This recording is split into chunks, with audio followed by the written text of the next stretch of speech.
우리나라 5대 강 중 하나인 섬진강의 물줄기가 흐르는 곳, 전라남도 구례군입니다. 여름이 찾아온 이곳엔 싱그러운 풍경이 그야말로 장관을 이루고 있는데요. 작은 마을에 한 작업장을 찾았습니다. 안녕하세요. 여기 되게 유명한 장인이 계신다고. 근데 어디 계십니까? 네. 제가 전통 부채를 만드는 부채장인 김주용입니다. 3대째 전통 부채를 만드는 김주용 장인입니다. 가장 먼저 보여줄 게 있다는데요. 따라 들어간 곳은 장인의 투박한 공방. 전통 부채들로 가득합니다. 디자인이 정말 다양해서 누구든 자신의 취향에 맞는 부채를 고를 수 있겠네요. 그 모양에 따라 이름도 다 달랐습니다. 이게 가장 기본 제가 만드는 부채. 모양이 둥글고 자루가 달렸다 해서 방구 부채예요. 예, 한문으로는 단선이라고 하고요. 이거 보시면 아시겠죠? 소녀상으로. 이 부채는 작년이 3.1운동 100주년이었잖아요. 그래가지고 평화의 소녀상이 더 일제시대에 많은 고통을 당하셨던 어르신들에 대한 표현이 될 수 있겠구나 싶어가지고 이렇게 만들었어요. 장인의 부채는 그 크기도 다양했는데요. 작은 꼬마 부채도 있고요. 화려한 그림이 들어간 것까지 하나의 예술 작품 같습니다. 작업장에 또 다른 특별한 분들이 있다는데요. 이 방에서 지금 제 어머님하고 고모님, 우리 아버지 때문에 평생 부채 일 하시는 분들을 지금 두고. 곱고 편한 길만 갔으면 했던 엄마의 마음. 고된 길을 택한 아들을 말리기도 했지만 소용없었죠. 공대 나왔는데 빠스 쏘고가 그랬어요. 저도 취직 같은 거 걱정도 안 했어. 지금은 이제 아들이 이제 열심히 하고 있으니까 많은 사람들한테 이제 인정받는 부채가 됐으면 좋겠어요. 할아버지 때부터 시작된 부채와의 인연. 아버지에 이어 아들에게까지 이어진 가업인데요. 세월은 변했지만 전통 방식은 변하지 않았습니다.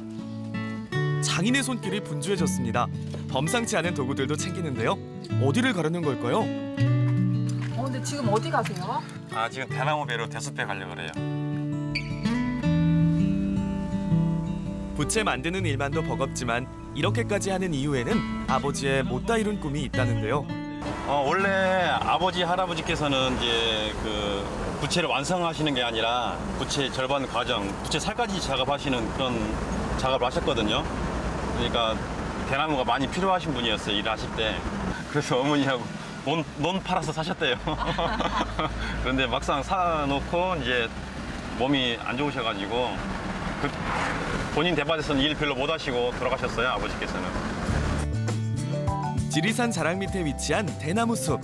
자연 바람을 그대로 머금고 있습니다. 꼼꼼히 대나무를 고르는데요. 이때 가장 중요한 게 있답니다. 일단 이제 부채를 만들려면 대나무 굵기가 사람 팔뚝보다 조금 굵은 거 이 정도가 좋아요. 대나무가 아주 굵어도 부채용도는 잘 안 맞고. 부채용으로 쓰이는 대나무는 지리산에서 자란 게 최고라는데요. 바람을 맞고 자란 대나무가 부채가 되어 다시 좋은 바람을 만들어주죠. 그런데 같은 대나무라고 다 부채에 쓰이는 건 아니라는데요. 대나무 품종이 우리나라에 이제 그 왕대, 또 분죽, 또 맹종 그렇게 있는데 부채는 왕대로 만들어요. 왜요?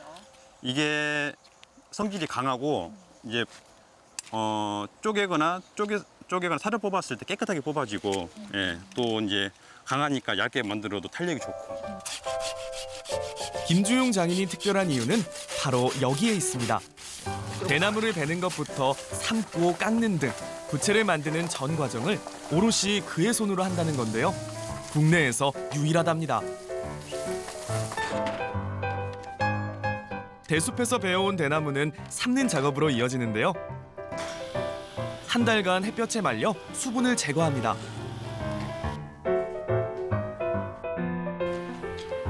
단단하게 잘 말려진 거 보이시죠? 이제 대나무를 잘라주는데요. 마디 부분은 쓰지 않는답니다. 마디를 쓰게 되면 휘어지기 때문이래요. 그 다음은 쪼개는 작업입니다. 칼로 윗부분을 톡 하고 내려 찍으면 쩍 하고 잘 쪼개지는데요. 전통 방식 그대로이긴 하지만 조금 다른 점이 있답니다. 옛날에는 둘이서 맞잡고 톱질을 이렇게 둘이서 잡고 톱질을 이렇게 당기고 밀고 당기고 밀고 그러고 톱질을 하셨어요. 손으로. 우리나라 전통 공예품이잖아요. 그러니까 이런 그런 정신이 담겨 있느냐 그것도 중요한 것 같아요. 작게 쪼갠 후에는 펴주는 작업을 하는데요. 이렇게 기계에 넣고 몇 번 반복하면 평평하게 고루 잘 펴지죠. 국수 면 뽑는 거 아닙니다. 부채살 두께로 얇게 뜨는 거예요. 복잡한 과정도 능숙하게 마무리하는 장인. 하지만 장인에게도 어렵고 힘든 시간이 있었다고 합니다. 합주성 살 깎는 기계 손보다가 그 살 깎는 칼날에 이 손이 들어가가지고 다친 거예요. 인생에서 가장 큰 좌절감을 느끼기까지 했다는데요. 이거 다칠 때는 이제 그만두자 그랬어요 어머니한테. 아니 그만합시다 어머니 했더니 어머니도 좋아라 하시더라고요. 고생하고 살았는데 아들이 다른 일 해야 되겠다고. 손가락 다 다치기 전에 다른 일 해야 되겠다고 그렇게 말한 적도 있었어요. 근데 이게 이제 제 일이 되려다 보니까 아직도 그만 못 두고 하고 있는 거죠. 부채살을 만드는 마지막 단계, 일명 털기 작업입니다. 비벼서 털면 이제 살뽑기가 완성된 거예요. 이제 본격적으로 부채를 만들러 갑니다. 여기 살 뽑아봤어요. 어머니와 함께 작업을 하는 공간입니다. 고운 한지에 꼼꼼히 풀을 발라주고 잘 뽑은 부채살을 붙여주는데요. 43년의 경력답게 정말 섬세하죠?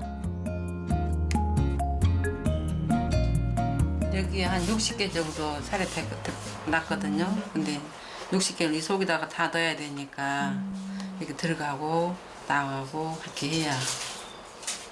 촘촘하게. 네. 촘촘하게 붙인 부채살을 이제 잘 말려줘야 하는데요. 이 과정에서 가장 중요한 것은 습도랍니다. 습도가 낮아서 건조하면 부채가 휘어진대요. 그래서 이렇게 실내에 적당한 습도에 맞춰 말려준다고 합니다. 이때 작업장에 한 손님이 찾아왔습니다. 어서 오세요. 때마다 씹냐? 카메라도 챙겨왔는데요. 누구신가요? 친구예요. 예, 동갑 친구예요. 사진 찍는 친구. 어떤 부분들을 좀 도와주고 계세요? 도와주는 거 아니에요. 종류가 많아요. 그 종류 많은 것들 전부 찍어서 뭐 카탈로그 만들거나 이렇게 애도 이제 요즘은 이제 뭐 다른 식으로 다른 저 인터넷이나 이런 걸로도 올리고 해야 되니까 그런 작업들 할 수 있는 사진들, 영상 이런 거 작업하고 있어요. 장인의 오랜 친구 황영필 씨인데요. 그간 장인이 얼마나 고생했는지 가장 잘 아는 사람입니다. 장인의 실력과 정성을 많은 사람들에게 알리고픈 마음에서 시작된 일이라는데요. 얼마나 위치가 없더라고. 없네. 이 부채 보세요. 디테일 보세요 이게. 야 이거 정말 어마어마한 거예요 이게. 이게 부채 만든 사람이 만들어서 이렇지 일반인이냐면 이렇게 안 해요. 자신이 가장 잘하는 일로 친구를 도울 수 있어 오히려 더 감사하답니다. 부채는 부채 장인에게, 사진은 사진 작가에게 친구의 진심이 담겨서 그런지